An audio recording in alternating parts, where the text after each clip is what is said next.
अस्सलाम वालेकुम बच्चों।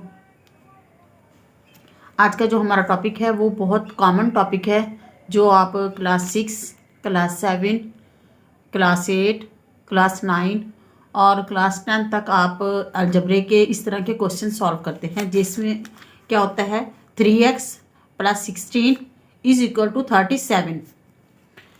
बच्चों अब यहाँ पर मैं आप लोगों को इसमें अगर आप इस टॉपिक को पूरा गौर से समझ लेते हैं तो आई होप कि आपको अलजबरे से रिलेटेड छोटे छोटे से जो जितने भी प्रॉब्लम्स हैं, छोटे छोटे जितने भी क्वेश्चंस आपके जहन में हैं, आपके माइंड में हैं, इंशाल्लाह वो सॉल्व हो जाएंगे।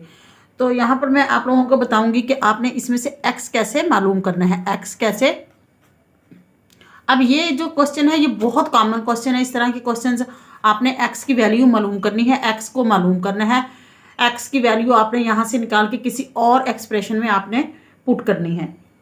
तो ये जो है इसको हम कहते हैं algebraic equation. Algebraic equation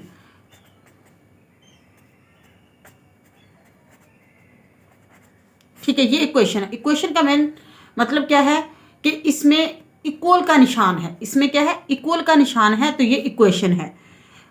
equal का निशान का मतलब क्या है कि इस साइड पे और इस साइड पे ये बराबर है। मतलब आप इससे ये समझ लें कि ये एक तराजू है, ठीक है, यहाँ पे, और ये जो इसके दोनों साइडों पे ये जो चीज़ है ये बराबर है। ये और ये दोनों इक्वल हैं, दोनों बराबर है। इसको हम सॉल्व करेंगे तो ये आंसर आना चाहिए। इसका मतलब ये है। अब यहाँ पर अगर हम देखें तो हमारे पास कितनी टर्म्स है, इनको टर्म्स कहते हैं। ये 3x एक टर्म है, 16 एक टर्म है और 37 एक टर्म है। ये टर्म्स हैं। जब ये टर्म्स आपस में मिलती हैं तो फिर क्या बन जाती है, एक एक्सप्रेशन बन जाती है, एक जुमला बन जाता है। और जब इसके दरमियान में इक्वल आ जाता है तो ये इक्वेशन बन जाती है। मतलब ये एक मसावात बन जाती है, जिसे उर्दू में मुसावात कहते हैं। अब यहाँ पर देखें कि x के साथ कोई नंबर है हमारे पास। जब भी हम अलजेब्रिक क्वेश्चन करते हैं तो हमारे पास x के साथ यहाँ पे नंबर होते हैं। ये देखिए यहाँ पे क्या है, 3 है। तो इस 3 को क्या कहेंगे, x का कोएफिशिएंट, x का कोएफिशिएंट। और यहाँ पे x जो है ये वेरिएबल है। तो अब 3x में 3 जो है ये कोएफिशिएंट है और जो x है ये हमारे पास वेरिएबल है। और यहाँ पे ये जो 16 है ये हमारे पास एग्जैक्ट नंबर है। हमें पता है 16 का मतलब 16 है, तो ये हमारे पास कांस्टेंट एक रियल नंबर है। तो बच्चों यहाँ पे इसको टर्म पढ़ेंगे, ये एक टर्म है, ये एक टर्म है, ये मिलकर क्या बन गई, एक इक्वेशन बन गई। तो यहाँ तक आप लोगों को समझ आ गया। हम इसको लिखते हैं किस तरीके से, 3x + 16 = 37। x को मालूम करने का मतलब क्या है कि आपके पास =2 के एक साइड पे, मुसावात के एक साइड पे x हो और बाकी सारे नंबर आपने उस साइड पे निकाल देने। x की एक एग्जैक्ट वैल्यू हमारे पास हो जिसे हम इसमें पुट करें तो वापस 37 आ जाए। तो हम सबसे पहले क्या करते हैं, x को अकेला करने के लिए इसके साथ जो भी चीज़ प्लस माइनस हो रही होती है उसको हम दूसरी साइड पे ले जाते हैं। अगर x इस साइड पे है तो उस नंबर को फिर हम इस साइड पे ले आते हैं। तो हमने क्या किया, 3x में से जो 16 है ये हमारे पास फालतू नंबर है। हमें 3x के साथ से आहिस्ता आहिस्ता हर चीज़ को उस साइड पे लेके जाना है। तो हमने क्या किया, यहाँ पे +16 है तो किसी भी नंबर को ख़त्म करने के लिए प्लस हो रहा है तो उतना ही माइनस करेंगे। तो अगर =2 का मतलब ये देखें बच्चों, ये एक तराजू है। आपने इस चीज़ को ये समझना है कि ये एक तराजू है और इसमें आपने अगर इतना इधर डालना है तो इधर भी डालेंगे, अगर इतना निकालना है तो इधर से भी निकालेंगे। अब यहाँ से मैं 16 माइनस कर रही हूँ तो मैं इस साइड पे से भी 16 को माइनस करूँगी। मतलब ये मुझे अपनी बराबरी की जो अलामत है, =2 का निशान है, इसको बरकरार रखना है। जितना इधर डालना है उतना ही इधर डालना है, जितना इधर से निकालना है उतना ही इधर से निकालना है। अगर इधर कुछ डिवाइड करना है इधर भी डिवाइड करना है, इधर मल्टीप्लाई करना है तो इधर भी मल्टीप्लाई करना है, ताकि ये इक्वल रहे।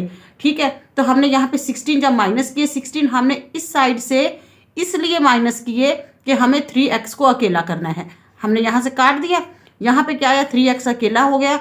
और फिर जो 37 है इसमें से हमने 16 को माइनस कर देना है, निकाल देना है। 37 में से हमने 16 को माइनस कर देना है, हमारे पास आंसर आएगा 21। तो ये हमने 21 लिख लिया। अब देखें जी x के साथ अभी एक नंबर और, इसका जो कोएफिशिएंट है ना ये हमारे पास फालतू है। हमने x को बिल्कुल अकेला लिखना है।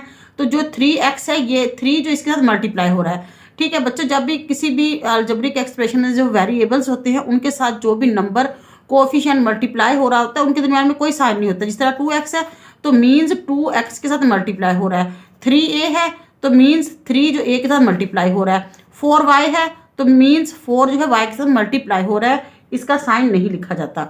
तो हमने क्या किया, जो उल्ट करना है, प्लस हो रहा हो तो माइनस करना है, माइनस हो रहा हो तो प्लस करना है, मल्टीप्लाई हो रहा हो तो डिवाइड करना है, डिवाइड करना हो रहा हो तो मल्टीप्लाई करना है, उल्ट करना है इसको यहाँ से हटाने के लिए। तो 3x को मैंने यहाँ से ये इसके साथ मल्टीप्लाई हो रहा है तो उल्ट क्या है इसका, डिवाइड। मैं इस साइड पे 3 को डिवाइड करूंगी और देखें वही जो पीछे हमने किया, जितना हमने इधर करना है वही हमने इस साइड पे भी करना है। अगर मुझे यहाँ पे 3 के साथ इसको डिवाइड किया है तो इस साइड पर भी मैं अपने नंबर को 3 से डिवाइड करूंगी।